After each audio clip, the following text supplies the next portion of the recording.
കായംകുളം നഗരസഭയിൽ അടിയന്തര സ്വഭാവമില്ലാത്ത വിഷയങ്ങൾ ഉന്നയിച്ച് വിളിച്ച അടിയന്തര കൗൺസിൽ യോഗത്തിൽ LDFന്റെ ഭാഗത്തു നിന്ന് ചർച്ച തുടങ്ങിയപ്പോൾ ചർച്ചയൊന്നും അനുവദിക്കില്ല എന്ന് പറഞ്ഞ് സഭ പിരിച്ചുവിട്ടിറങ്ങിപ്പോയ ചെയർമാന്റെ നടപടി ജനാധിപത്യ വിരുദ്ധമെന്ന് LDF നഗരസഭാ പാർലമെന്ററി പാർട്ടി. നഗരത്തിന്റെ പൊതുവികസനത്തെ മുൻനിർത്തി UDF ഭരണ നേതൃത്വം ഏകാധിപത്യ നിലപാടുകൾ അവസാനിപ്പിക്കണമെന്ന് LDF parliamentary party leader S. കേശനാഥ് പറഞ്ഞു. അടിയന്തര പ്രാധാന്യമുള്ള ഒരു വിഷയവും ഇല്ലാഞ്ഞിട്ടും കർക്കിടക വാവിന്റെ അവധി ദിനത്തിൽ അടിയന്തര കൗൺസിൽ നോട്ടീസ് ഇറക്കി ചേർന്ന കായംകുളം നഗരസഭാ കൗൺസിൽ യോഗത്തിൽ LDFന്റെ ഭാഗത്തു നിന്നും ചർച്ച തുടങ്ങിയപ്പോൾ തീരുമാനങ്ങളെല്ലാം എടുത്തു കഴിഞ്ഞു, ഇനി ചർച്ചയൊന്നും അനുവദിക്കില്ല എന്ന് പറഞ്ഞ് സഭ പിരിച്ചുവിട്ട് ഇറങ്ങിപ്പോയ നഗരസഭാ ചെയർമാന്റെ നടപടിയിൽ LDF പാർലമെന്ററി പാർട്ടി പ്രതിഷേധിച്ചു.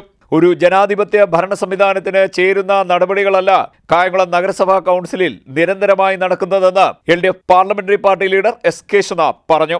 അടിയന്തര കൗൺസിൽ വിളിക്കേണ്ട യാതൊരു ഗുരുതരമായ സാഹചര്യവും കായംകുളം നഗരസഭയെ സംബന്ധിച്ച് ഇപ്പോൾ നിലവിലില്ല. എന്നാൽ അടിയന്തര സ്വഭാവത്തിൽ വിളിച്ചതുമായി ബന്ധപ്പെട്ട അജണ്ട നമ്മുടെ TB റോഡിലെ ട്രാൻസ്പോർട്ട് ബസ് സ്റ്റാൻഡിൻ്റെ മതിൽ 2 മീറ്റർ അകത്തേക്ക് മാറ്റിക്കെട്ടുക, അതുപോലെ തന്നെ KP റോഡിൽ ട്രഷറിയുടെ മതിൽ 2 മീറ്റർ അകത്തേക്ക് മാറ്റിക്കെട്ടുക എന്നതായിരുന്നു അജണ്ട. ഈ അജണ്ടയിന്മേൽ ചർച്ച ആവശ്യപ്പെട്ടുകൊണ്ട് ഇടതുപക്ഷ ജനാധിപത്യ മുന്നണിയുടെ കൗൺസിലർമാരായ ഞങ്ങൾ എഴുന്നേറ്റപ്പോൾ തന്നെ ചെയർമാൻ സഭ പിരിച്ചുവിട്ടിട്ട് ഇറങ്ങി ഓടുകയായിരുന്നു. എന്നാൽ ഈ അജണ്ട പ്രത്യേക അജണ്ടയായി കൊണ്ടുവരേണ്ടതായിരുന്നു. എന്നാൽ അത് അടിയന്തര സ്വഭാവത്തിൽ കൊണ്ടുവന്നപ്പോൾ അതിന്മേൽ ചർച്ച അനുവദിക്കണമെന്ന് ഞങ്ങളുടെ ആവശ്യം നിരാകരിച്ചുകൊണ്ട് ഏകപക്ഷീയമായി ചെയർമാൻ ഇതെല്ലാം തീരുമാനിക്കാനുള്ള അവകാശമുണ്ട്. ചെയർമാൻ തോന്നുമ്പോൾ കൗൺസിൽ വിളിക്കും, അപ്പോഴൊക്കെ ഇവിടെ വരണം, എന്നാൽ ചർച്ചയൊന്നും അനുവദിക്കത്തില്ല എന്ന ധിക്കാരവും ധാർഷ്ട്യവുമായ നിലപാടാണ് കായംകുളം നഗരസഭ ഭരണ നേതൃത്വം കൈക്കൊണ്ട് പോകുന്നത്. ഇത് നിരന്തരമായി തുടർന്നാൽ ഇവിടെ അത് അനുവദിക്കാൻ കഴിയില്ല. ഇത്തരത്തിലുള്ള ഈ അനീതികളെ തീർച്ചയായും വളരെ ശക്തമായി തന്നെ എതിർത്തുകൊണ്ട് പോകുമെന്നാണ് ഞങ്ങൾക്ക് ഇടതുപക്ഷ ജനാധിപത്യ മുന്നണി കൗൺസിലർമാർക്ക് ഇതിനെ സംബന്ധിച്ച് പറയാനുള്ളത്. നഗരത്തിന്റെ പൊതുവികസനത്തിനും താൽപര്യത്തിനും വേണ്ടി UDF ഇത്തരം നിലപാടുകൾ അവസാനിപ്പിക്കണമെന്നും LDF ആവശ്യപ്പെട്ടു.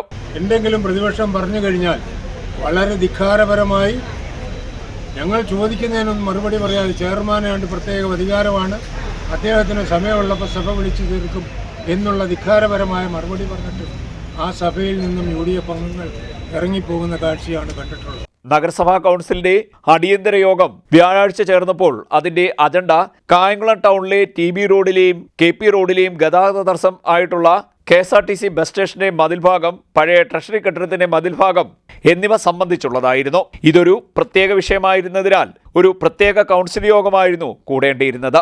എന്നാൽ പ്രകൃതി ദുരന്തം പോലുള്ള അടിയന്തര സാഹചര്യം നിലവിലില്ലാത്ത ഘട്ടത്തിൽ അടിയന്തര കൗൺസിൽ യോഗത്തിനാണ് UDF ഭരണ നേതൃത്വം മുൻകൈയെടുത്തെത്തിയത്. അതിൽ തന്നെ LDFന്റെ ചർച്ച തുടങ്ങിയപ്പോൾ തീരുമാനങ്ങൾ എടുക്കാതെ പിരിയുന്ന സാഹചര്യവുമാണ് സൃഷ്ടിച്ചത്. ഇത്തരം നീക്കങ്ങൾ തുടരാൻ അനുവദിക്കില്ല എന്നും പാർലമെന്ററി പാർട്ടി ലീഡർ S. കേശനാഥ് പറഞ്ഞു. പ്രതിഷേധ സമരത്തിൽ S. കേശനാഥ്, Bini Saleem, A. Naseer, Abdul Wahid, A. Abdul Jaleel, Anitha Shaji, Shamila Animon, Sajina Shaheer, Ganga Devi, വാമാക്ഷി, കാർത്തികക്കുട്ടി, Prasanna Suresh, Sita Sajeev, ഷഹബാനത്ത് Kunjumon, Aneesa Naushad തുടങ്ങിയവർ പങ്കെടുത്തു. CDNet news, Kayamkulam.